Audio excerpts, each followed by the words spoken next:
Yes, everyone changes and everyone shifts, and you perceive what you need to.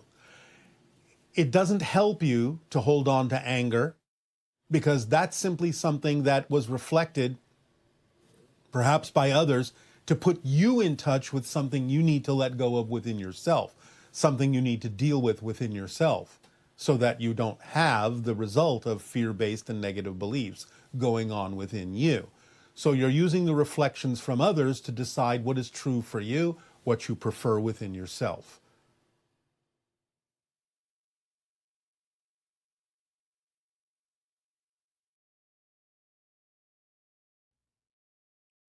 Hi, Bashar. And to you, good day. We have a lot of exciting questions from our audience today. All right. Is it just a fantasy that open contact will bring world peace? Will global leadership continue with the status quo once the ETs become a presence on Earth? It depends on the government. It depends on the country. It depends on how they have structured themselves. Eventually, there will be global peace. It may take a while. Some countries will be a little resistant to change, but eventually, in the next couple of decades, there will be global peace. Wonderful. And how would you define planetary management?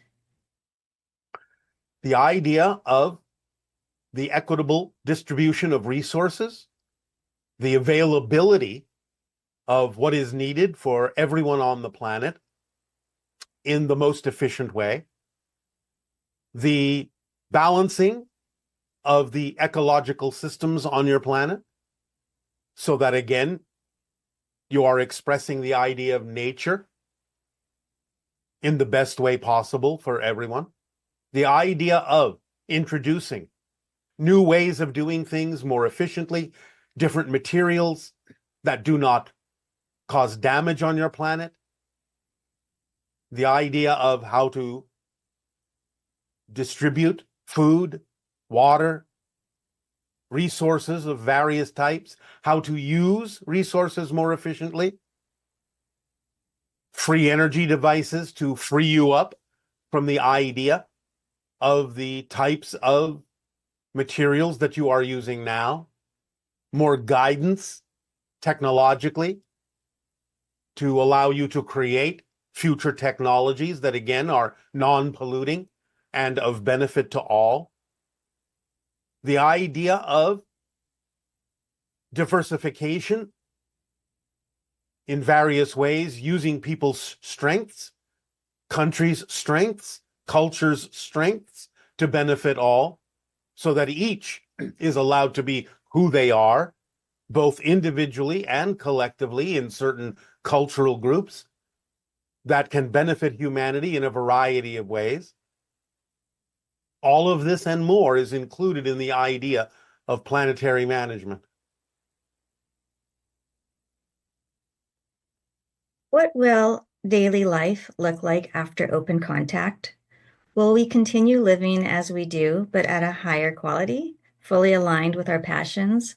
Or will our lives become entirely different and contact based, involving experiences beyond Earth? All of this is possible, again, for individuals in different degrees and different paces at different times, depending upon what your life plans are. So all of it is possible and all of it can happen, but it won't necessarily happen in the same way for everyone. It will happen to whatever degree an individual's life path requires it to happen, and in what form and expression. Can you talk more about the various meanings that open contact might have? There is, of course, the idea of contact with ETs, but does it also simultaneously refer to a kind of open contact with each other and perhaps an open contact with ourselves? Is open contact reflective of something that is happening in our own individual and collective consciousness? Yes, of course. In a sense, the question answers itself. It is, as we have always said, very important for you to vibrationally meet us halfway. which means you have to have better communication and contact with each other and within yourselves as well, to the various aspects of your own levels of consciousness and aspects of your personalities. So more holistic cohesiveness within each and every individual on your planet and between all the individuals on your planet in terms of the validation of the differences in a balanced way will allow you to have more open contact with yourselves, which will allow you to have more open contact with us. Can some of us expect more contact with the reptilians in future scenarios? Will there be a representative from this group? There are many of us who desire more information, not from a place of fear, but from a place of love. Or will it simply just happen for certain individuals after we're more accustomed to the first groups? More like the latter. It will be at first relatively rare for the interactions with the reptilians. They have their own agendas. They have their own approach to things, some of which may not be completely vibrationally compatible with the idea of open contact at first. Eventually, you'll be introduced to them, but at first, it may not necessarily be to your benefit to do so. Not saying that there is any great negativity, but the idea is that the reptilians are, shall we say, a little bit more aggressive or assertive than many other ET races. It is just the product of their own evolution, the product of them dealing with their personalities relative to the personalities of other beings, including humans on Earth. And therefore, you may find them a little bit more abrasive in certain circumstances because of how they choose to express themselves and their ego structure. But eventually, yes, there will be interaction with some reptilians, though it will not necessarily ever be as common as your interaction with other ET species, for example, the Pleiadians. Can you give us a timeline of when that might happen, when we might see the reptilians? We cannot give you an exact timeline, but again, all introductions to all ET species to humanity that are important for you to know about will definitely happen within the next couple of decades at the outside. Some will happen sooner, some will happen later. We do not have an exact timeline for this, as there are still many things in flux and still many things to be decided about exactly how introductions will happen. Though the timeline for the beginning of these introductions is sooner than you may think. Wow. What percentage of humans believe in ETs? It depends on how you mean that question. The idea is that there are a large majority of humans on Earth that understand that life exists other than on Earth in the cosmos. That doesn't necessarily mean everyone believes that extraterrestrial beings are visiting your planet. So when you ask that question, you have to say, how many people believe that there is life elsewhere? And that is a very high percentage. 80 to 90% of humanity knows that it is more than likely that there are other life forms out in the cosmos, in the universe. In terms of the idea of how many people believe that we are visiting you in ships, it is a majority, over 50%, maybe somewhere between 50 and 60% of your global population believe this. But it is not as high as the amount of people that simply believe extraterrestrial life exists in the universe. When ET ships hover motionless over a body of water for all to see, is there concern that some countries might take military action against them, even if they pose no threat? And if such action is taken, would the ships simply leave, or how would they respond? The ships would simply cloak. In fact, this may be actually part of the process anyway.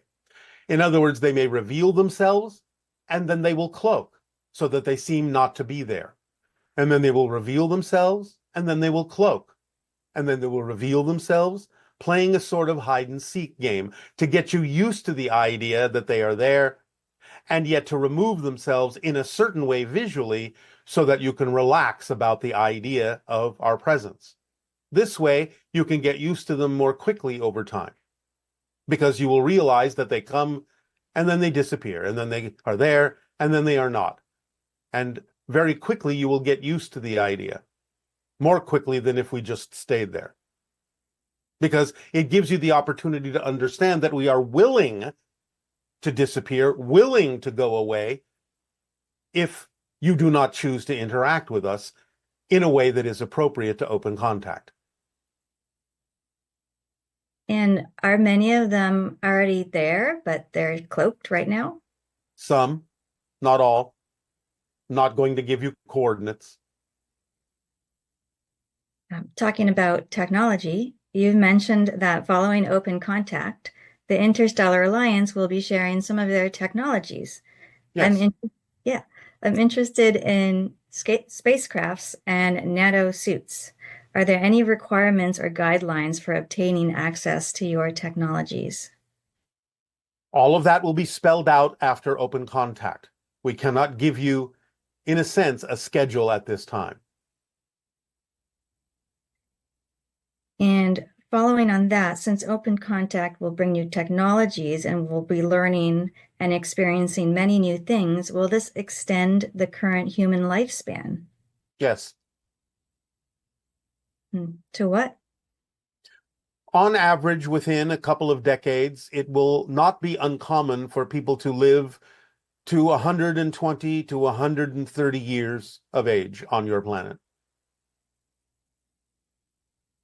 And after open contact, will it become easier to find time travelers?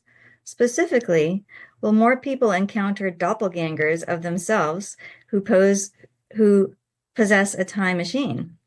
Additionally, why haven't humans received more of that evidence of time travel, given a device capable of moving between dimensions would likely have appeared multiple times throughout history? As we have explained many times, there is no such thing as time travel in the science fiction sense in which you depict it in your books and movies. You're only shifting to parallel realities. You are not actually going back into your own past or forward into your own future. There is no such thing, and that is why you have not encountered it. What is the greatest challenge unseen? Sorry, what is the greatest unseen challenge to contact that humans, even in spiritual and disclosure circles, have yet to fully recognize? The giving up of fear, the giving up of the idea of the negative ego.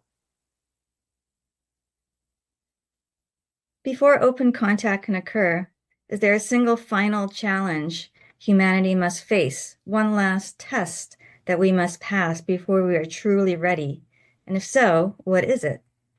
Letting go of your fear of death, because exposure to high-level frequency extraterrestrials is very similar, as we have said, to exposure to spirit, and your physical brain and physical body often react to the exposure to those frequencies as if you are going to die.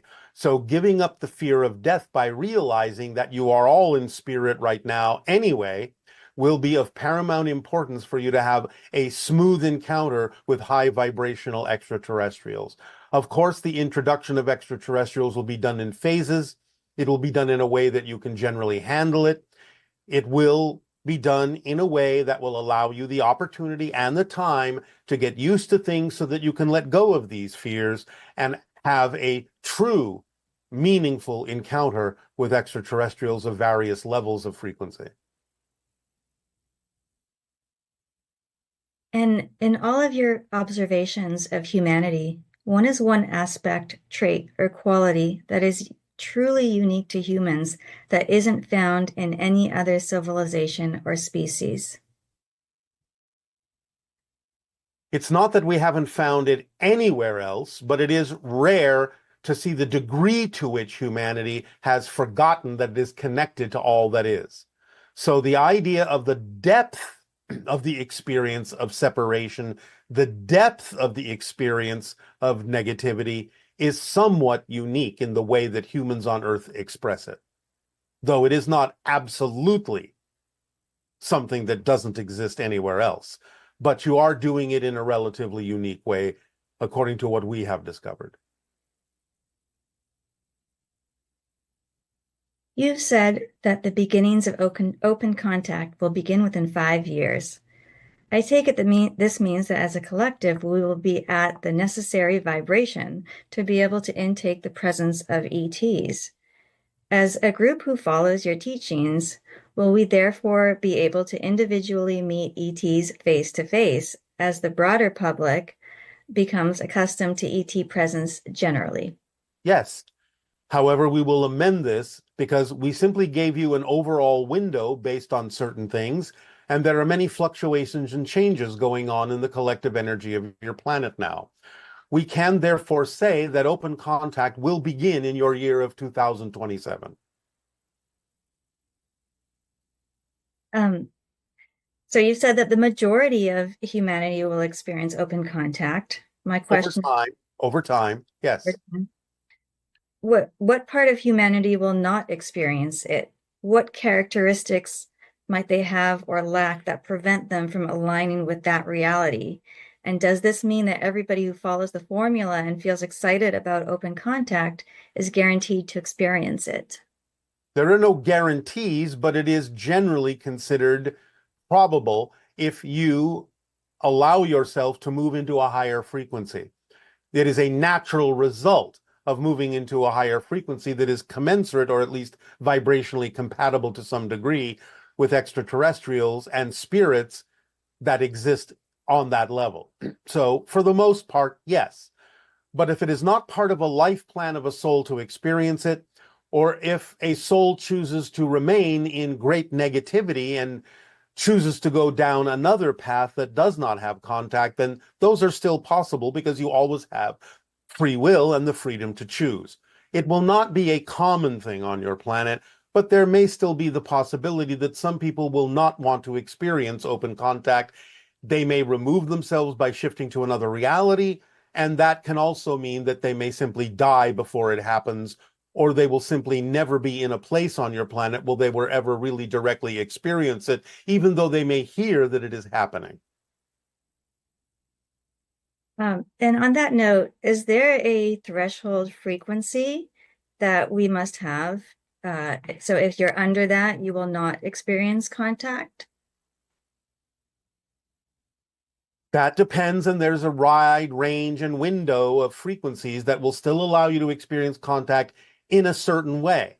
And it can help you develop higher frequencies that will allow you to experience more of it. Again, remember, this will be done in phases, in ways that you can handle, in ways you can absorb, in ways that will allow you to be willing to raise your frequency over time, if that is necessary process for each individual.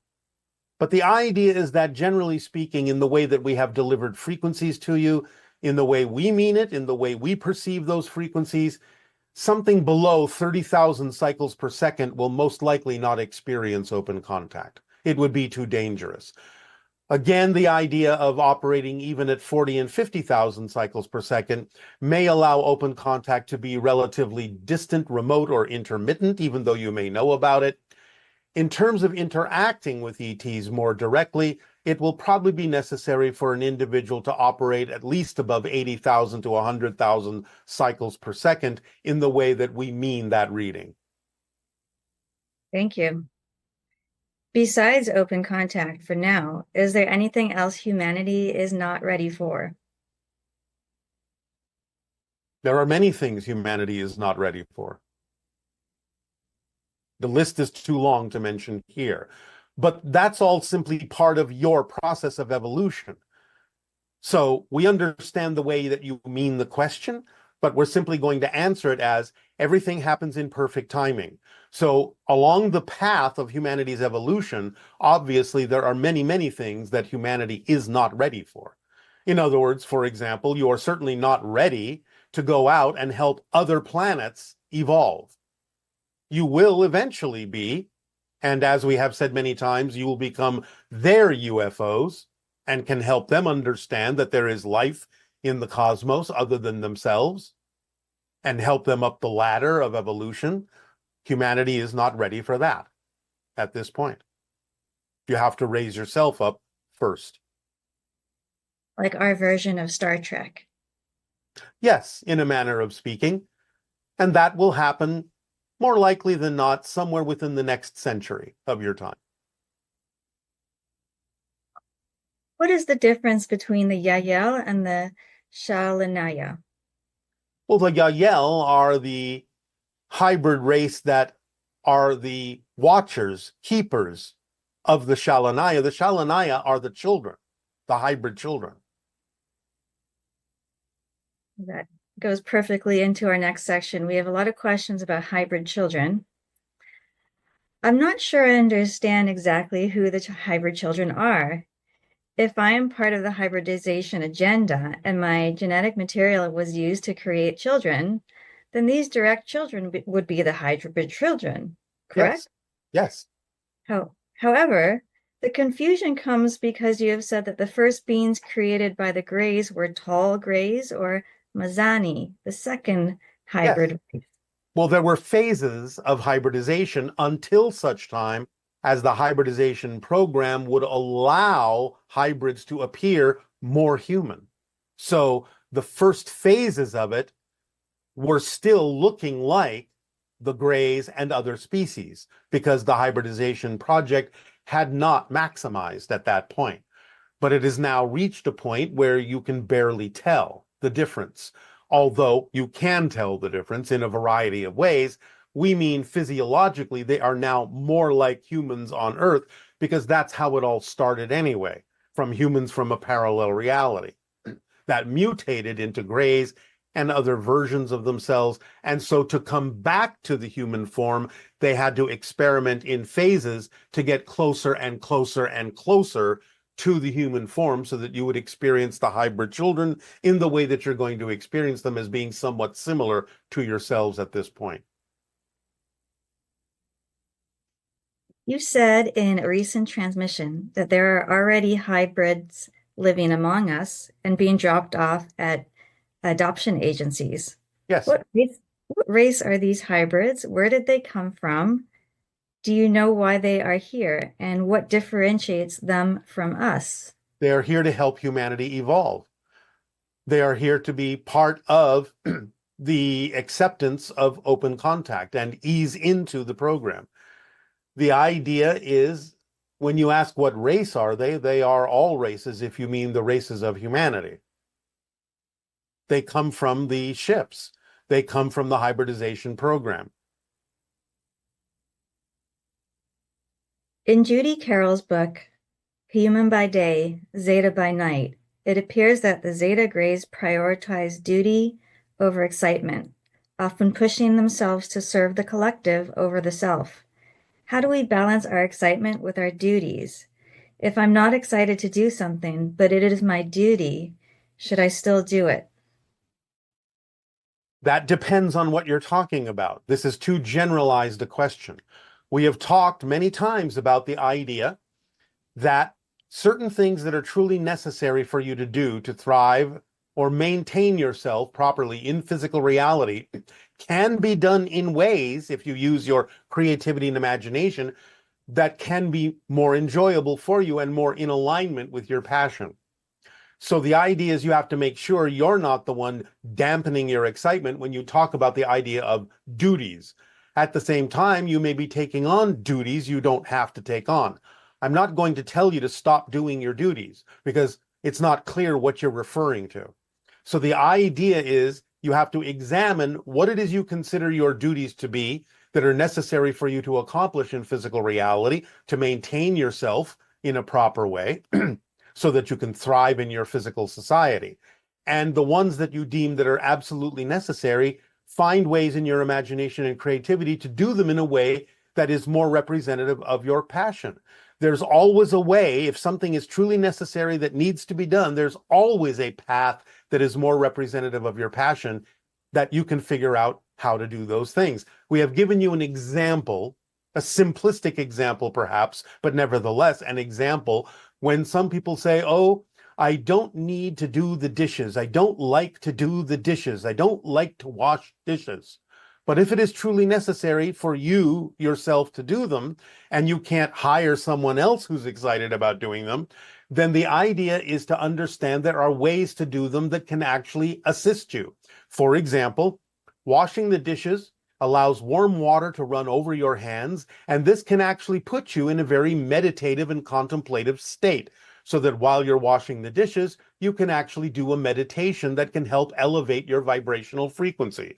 So it's a matter of using your imagination and creativity to make sure that the things that are truly necessary can be done in a way that actually helps you and that is actually representative of your excitement, rather than just simply assuming that everything that you're calling a duty should not be done. You have to be very specific and very discerning about what that term means to you. There's so much prejudice in the world right now. Why would the Sasani want to send their hybrid children here? Won't they To face, help, to help, to help make sure that those prejudices go away. thank you. Can any Sasani person have a quote bad day?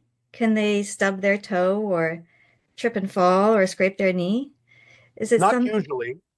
If, however, something like that were to happen, we would know there would have to be a very positive reason for it, and we would learn something from it that is really important for us to learn, and maybe not even important for us to learn on our own, but important for us to share with others in terms of that experience. However, just to answer the question generally, no, those things don't usually happen in our society because we operate on pure synchronism. I attended the Sedona event on March 15th, and after it ended, I saw many UFOs in the sky moving in the same direction. Then I witnessed what appeared to be a portal from which these ships were emerging.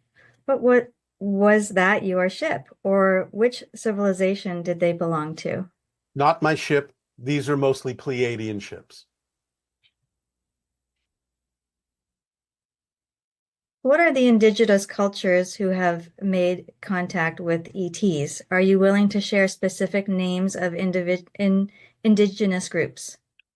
Oh, many indigenous groups in the Americas, the Hopi, the Maya, and in Central America, the Inca, and in Africa, the Dogon tribes, and in Tibet, some of the ancient tribes there that live in the Himalayas have encountered extraterrestrials, and several others. But in general, those. Can you talk about the correlation, if there is any, of the comet that wiped out Atlantis and the comet that our scientists predicted wiped out dinosaurs? Did dinosaurs live alongside humans? Well, you have to understand that dinosaurs still live alongside humans because many of them evolved into what you call birds. Now, many of your scientists are actually referring to birds as avian dinosaurs Mhm. because they are a direct evolutionary extension of certain branches of dinosaurs. Obviously, not all of them survived. But the idea is this is why in a lot of your cultures, comets are considered to be bad omens because they usually represent the wiping out of one cycle and the beginning of another cycle by the destruction of the previous cycle, by impacting your planet. So the correlation between the two is simply that Earth is a planet of cycles, and the idea of cosmic debris is one of the mechanisms that allows those cycles to occur, especially with regard to the idea of asteroidal or cometary impacts that end one cycle and begin another. That is the correlation. But this is why in your culture you view the idea of comets as a negative omen. Not that it is really negative, it's just that it's taken on that connotation because of the magnitude of the impact and the effect on your planet and on the cultures on it when that occurs. And just to confirm, those were two separate comets, correct? Oh, absolutely. Separated by millions upon millions of years of time. But there have been others in your history as well, far back in the past. and even one in relatively recent history that simply didn't actually reach the Earth, what you call the Tunguska event that exploded in your sky and flattened an entire forest in Siberia. That is in 1908.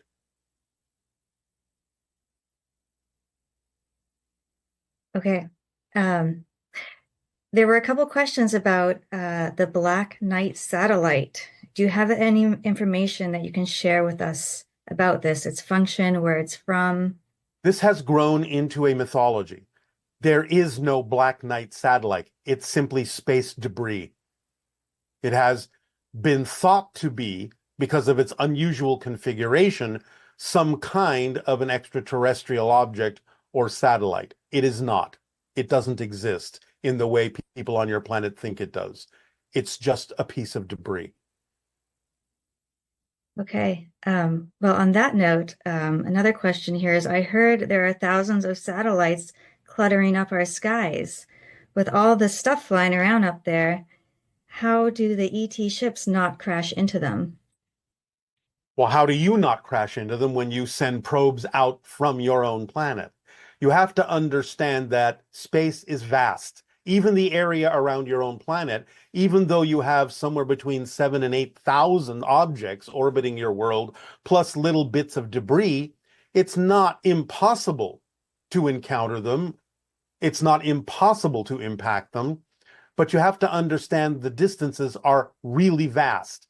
And therefore, any two objects, any two satellites, any pieces of debris that are orbiting your planet exist, first of all, on different levels, different layers. Some are closer in orbit, some are farther in orbit. They're not all in the same orbit. And number two, the distance between a lot of these things can be hundreds, if not thousands of miles. You have to really understand how spread out they are, even though there are many thousands of objects orbiting your planet. It's actually less dense than certain things going on your planet. So, in other words, an example has been used by some people to illustrate this point. There are many, many hundreds and millions of fish in the sea. But if you jump into the ocean, how likely it is you're going to smack into a fish? Very unlikely. They're so spread out, you actually have to find them. You have to look for them. So it's a similar idea in that going out into space, even with your own vehicles, it's very unlikely you will run into anything. And of course, you are keeping track of these things and you're plotting courses that avoid them. For UFOs and spacecraft from our civilizations and other civilizations that are very advanced, obviously we have the capability and the technology to avoid these things. And many times it's not even an issue of avoidance. We simply can come through portals that avoid the idea altogether, because we're not really interacting with them. We're coming through from other dimensions and other directions that have absolutely nothing at all to do with crossing the path of your satellites. But if we have to, certainly we can avoid them, and there's certainly enough space to do so. Are all living organisms in our galaxy or universe based on cells with chromosomes and DNA? If so, is the panspermia theory correct? The panspermia theory is correct. Many are connected by genetics to you and to each other, and DNA that is very similar but rearranged into different patterns. However, there are life forms that are very, very different. Life forms that you might recognize as based on other elements like silicon and so on and so forth, that have a completely different genetic structure and a completely different idea of what you would call DNA. So the answer is both. There are many life forms that share your DNA in terms of the actual makeup of DNA. There are many life forms that share the idea of similar molecules that are arranged differently, and there are many life forms that have nothing at all to do with what you understand to be your chromosomes and your DNA arrangements at all. So the double helix uniquely human? No, no, no. Again, not uniquely human. There are other life forms, as I said, that have that idea, that structure. But it may be rearranged slightly differently in certain ways, or it may be even very similar. All I'm simply saying is that there are other life forms that don't have that structure at all. There are other life forms that may not even be based on the same ingredients that compose your DNA. And what is your DNA like? Similar to yours, because again, remember, we're just another type of human. A double helix? Yes. And in a sense, an energetic connection to a third strand and also higher strands of DNA as well that are non-physical. Based in carbon? Based in carbon, yes. I would like to play frequencies in certain caves, portals, and stone circles in Ireland to see what resonates, but I don't want to disappear somewhere. Is that something that could actually happen? Not likely. It's not impossible, but not likely. And if it became possible, then it would be part of your life plan and it would be okay because you would have arranged for such a thing. But I'm going to say it's probably 99.9% unlikely.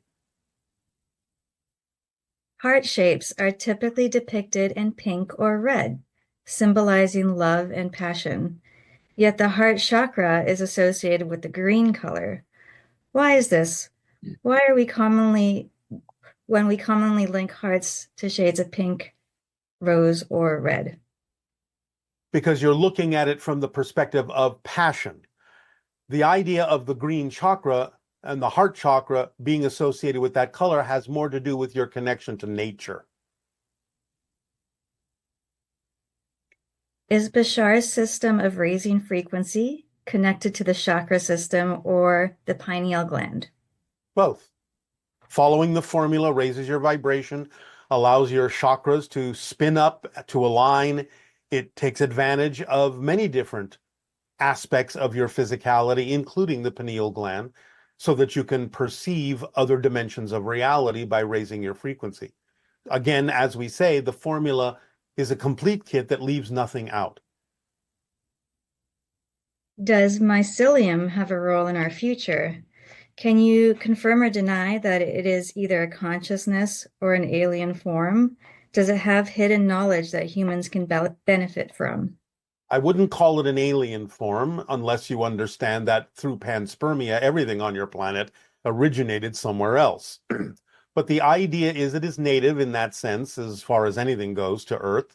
It does absolutely have knowledge, and this is the basis of what we have given you from Willa Chrising as the basis of connecting to the mycelial network between trees and their roots that allow you to go into the cryptic meditations that allow you to advance in the 5 levels that Willa Chrising talks about.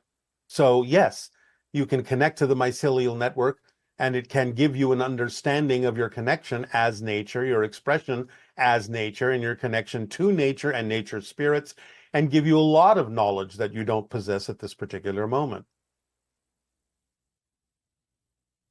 There were a couple of questions about sexuality. Is being gay genetic? And why are we born this way? If so, why is the path often difficult, especially when subconscious conditioning suggests it's wrong? How can I find peace with my sexuality? Does the Bible condemn homosexuality, or is it a misinterpretation focused on violence rather than sexuality?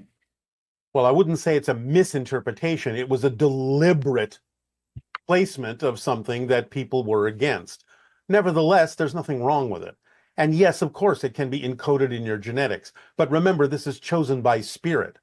And the reason it is chosen by spirit to be expressed that way is because the soul is everything and nothing, male, female, what have you. And therefore, on your planet at this time, because of the need to experience and develop more tolerance for the differences among you, many people are choosing to be part of the LGBTQIA community. So to give humanity an opportunity to realize that there can be many differences and many expressions of the soul and allow people to relax their intolerance. So these are brave souls willing to be different, to point out that the soul can be many different things and that there is absolutely nothing wrong with that. It's completely perfectly natural for the soul to express itself in any number of ways. There are more genders out in the cosmos than even you are expressing in your humanity. So get used to it, because you're going to run into a lot of extraterrestrials that express gender in ways that are completely alien to humanity. How many genders are there in your civilization? Generally, there is two, because we do not need to learn that lesson. So we simply keep it simple. There are some exceptions, but again, for very different reasons that exist on your planet. Do autistic individuals and children have a higher proclivity to telepathy than neurotypical adults? If so, why? Yes. Because they are atypical, because they are not focused in the same way that most people on your planet are. They're not compartmentalized in the same way. They are highly focused in certain ways that allow them to express other abilities that you all have. Again, very, very brave souls who have chosen to appear limited in certain ways, but are actually expressing certain talents and skills and abilities beyond what quote unquote typical humans express, to give you the understanding that you are capable of more when you allow yourself to be more of who you are, which is what autism to some degree is all about. Even though it may be focused in a specific way through autism, it is still a way of understanding that you are more than you typically think of yourselves to be. And therefore, they're more open to communication in other ways. They're showing you there are other ways of connecting and communicating. That's their lesson in general, although you have to take it on a specific case-by-case basis as to exactly what the lesson may be for that particular individual to teach others. So is it just a perception that there are more autistic individuals now, or are there No, actually more? no, there are actually more. And again, they've always been around, but it's now more important than ever that souls incarnate in that way to again illustrate the idea that you are more than you think you are, because now your society is willing to explore these things. Therefore, souls will take advantage of that and will incarnate in ways that give you more opportunities to explore that. And will exploring this help us accelerate to open contact? Of course. What Earth-based medicine could enhance the possibility of an ET experience? Dimethyltryptamine, produced by the pineal gland. Specific doses will actually take you to specific vibrational frequencies that will specifically put you in touch with certain specific ET consciousnesses. This is laid out in the book that exists on your planet called DMT, the Spirit Molecule. Thank you. It is said that our thoughts and words are so powerful that they make things happen. Can you define what a thought is? There are so many different things that come into my thoughts, like an epiphany, a desire, a wish, a fear, a worry, and heartfelt sadness. If I just spend time repeating positive mantras in my mind, is that a thought, and would it negate the painful stuff? No. Remember that it's your beliefs that actually manifest. The thoughts are secondary levels, secondary reflections or echoes of what you believe to be true, as are emotions and behaviors. So the idea of just having a bunch of random thoughts of different types going through your mind isn't necessarily going to do anything unless they're representative of deep-seated beliefs. But the thoughts can reveal what those beliefs are to you, so you can decide whether or not you want to maintain those beliefs or let them go if they don't serve you. So the idea is to pay attention to the thoughts to find out what you believe to be true, but just having random thoughts doesn't necessarily do anything if they're not followed by actual actions to manifest those thoughts and those beliefs that the thoughts are issuing from. Remember that you have the beliefs first, that's the blueprint. Then you have the emotional and the thought and the behavior echoes that reinforce the belief. So again, you can use them to find out what the beliefs are, but the thoughts themselves aren't going to necessarily do anything if you're not going to use them to figure out what the beliefs are that are generating those thoughts. Why should a human put any more faith in ET channelings than we put in religion? Many things resonate with me, but growing up in religion, I am aware that I have been deceived by fantastical beliefs before and find myself questioning what I hear. Well, you shouldn't. The idea is not to have faith in ET information, but to apply it in your life and get the proof that the information itself actually makes a difference. And that, to some degree, is the difference between ET information and religion.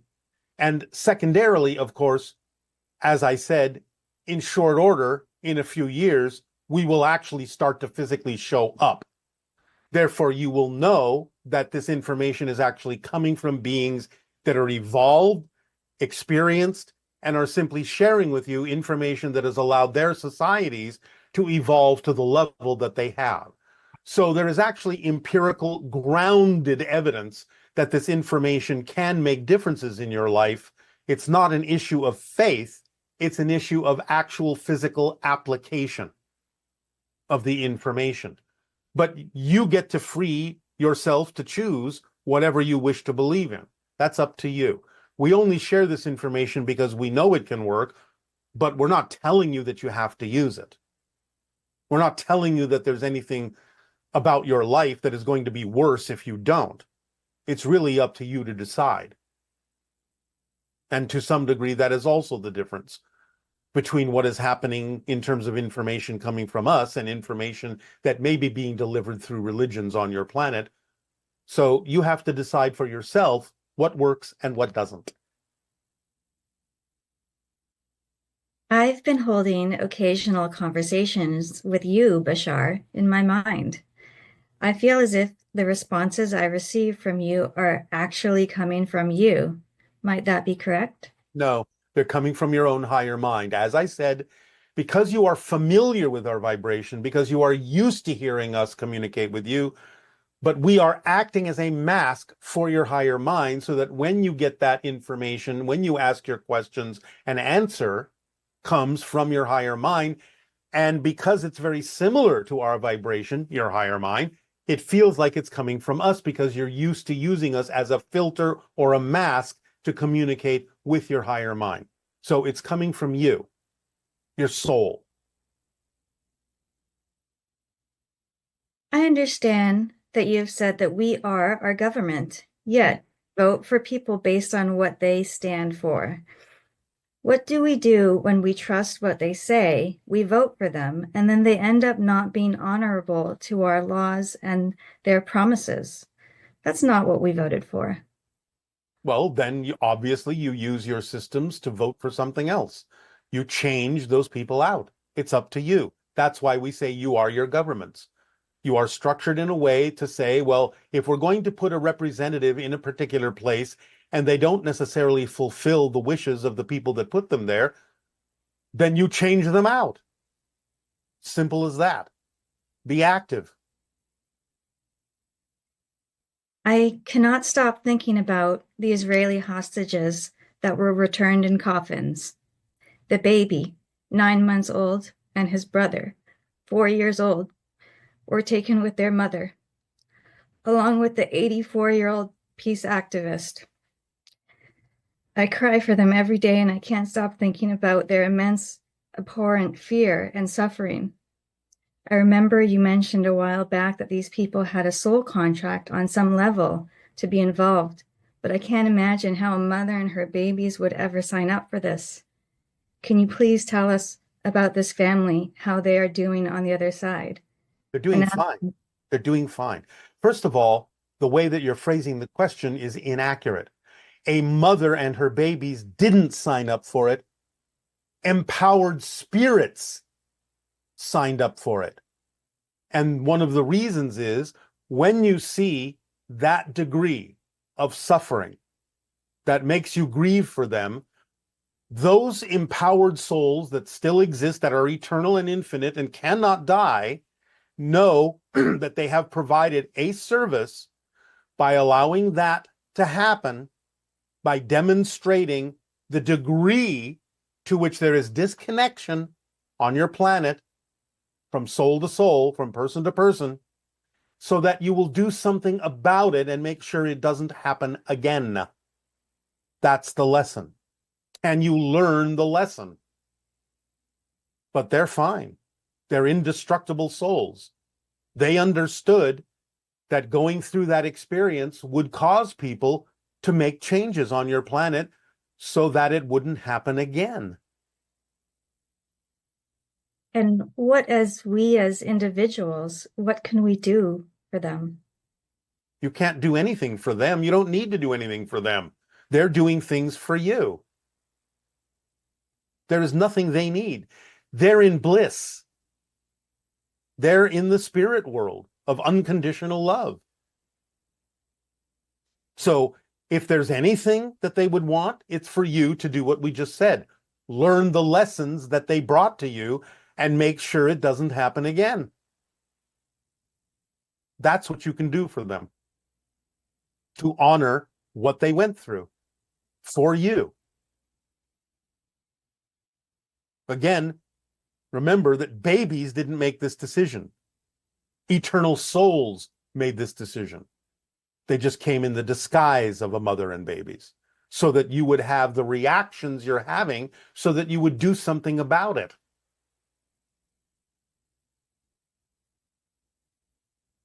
Make sense? Thank you. You're welcome. I've been following the formula for about 4 years, and it has become second nature to me. My husband, however, lives in constant fear of financial collapse due to the new administration. Since we have joint accounts, he wants to make decisions based on fear, while I live in synchronicity. Will my energy positively influence his in a beneficial way? Well, it can, but not if he's not willing to allow it to.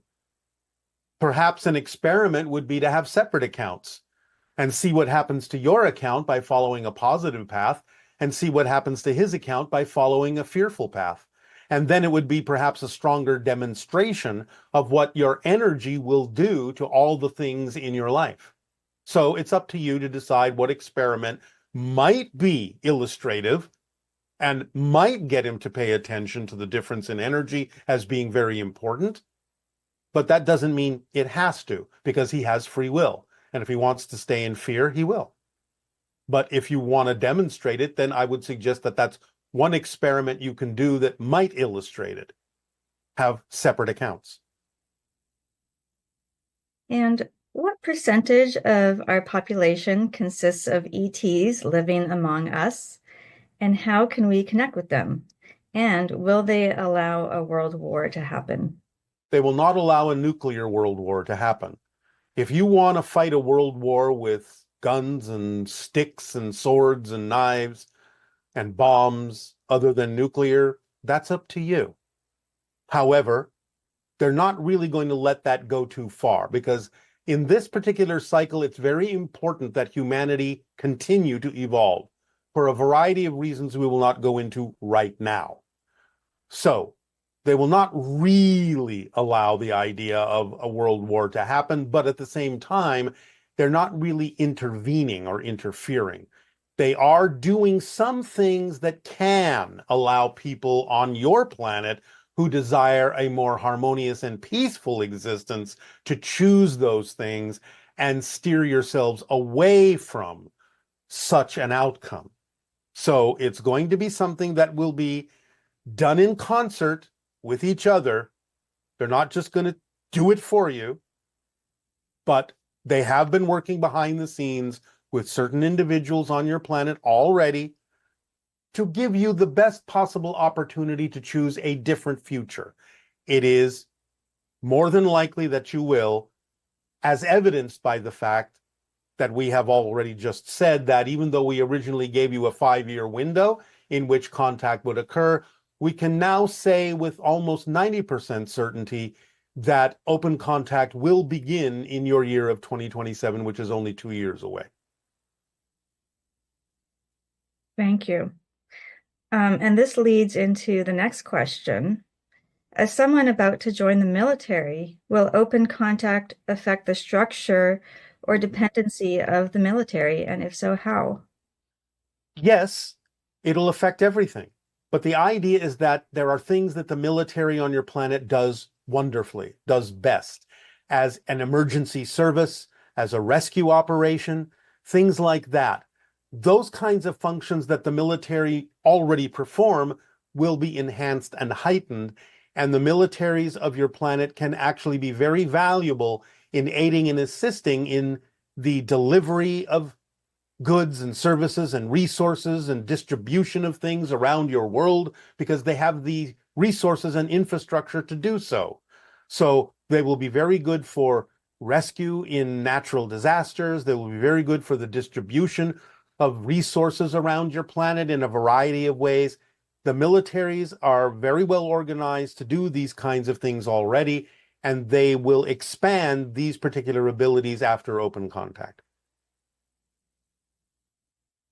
Last June, I was affected by a layoff at my corporate job after 27 years at this company. This catapulted me into a job search, and I'm still on it. I see this happening to people all over the US in the corporate world and the government sector. What is behind this, and is there hope for us all? It's time to start new things. It's time to follow your passion, follow the formula, start new businesses, look around for what people actually need, volunteer for things to get new ideas about new businesses that can be formed, that can serve humanity. Start being creative and imaginative, be active, proactive, move forward, create things if they don't exist, create opportunities if they don't exist. Curious about how to teach my children, ages 14 and 10, that reality is their own creation. Do I even need to? The Matrix and the Truman Show freaked them out, and I'm sure it freaked them out plenty of times too over the years with all the Bashar chat. All right, well, again, everyone has their own life path. You can certainly do some of the things that we have suggested by creating with your imagination and creativity certain scenarios in which you can demonstrate to them that their choices have consequences in the real world, in the physical world, so to speak. And they can learn to harness their abilities, their powers. And you can teach them the idea of the formula and get them to understand how it works by experiencing more synchronicity in their lives so they can see a more direct connection between what they put out, determining what it is they get back.